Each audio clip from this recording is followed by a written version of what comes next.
Hey hello বন্ধুরা, কেমন আছো সবাই? আশা করি সবাই ভালো আছো। এখন আমি রয়েছি গাজলডোবা তিস্তা ব্যারেজের ওপরে। আর এখান থেকে আজকে দেখা যাচ্ছে সকাল সকাল কাঞ্চনজঙ্ঘা। হেভি সুন্দর ভিউ। আর এই তিস্তা ব্যারেজের এই যে লক গেট, এটা লক, জল আটকে রয়েছে। আর এদিকে একটা লক আছে যেটা খোলা রয়েছে, দেখাই তোমাদের। অনেক বড় এই ব্যারেজ, জল বেরাচ্ছে প্রচন্ড বেগে।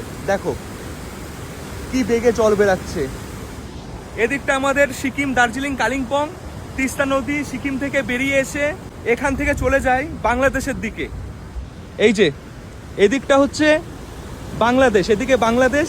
এই দেখো জলের কি মানে এখানে জল কি হচ্ছে দেখো, টকবক টকবক করে ফুটছে এমন মনে হচ্ছে। প্রচণ্ড বেগ, খুবই ভয়ানক আর সুন্দর। এই জল সোজা চলে যাচ্ছে বাংলাদেশ।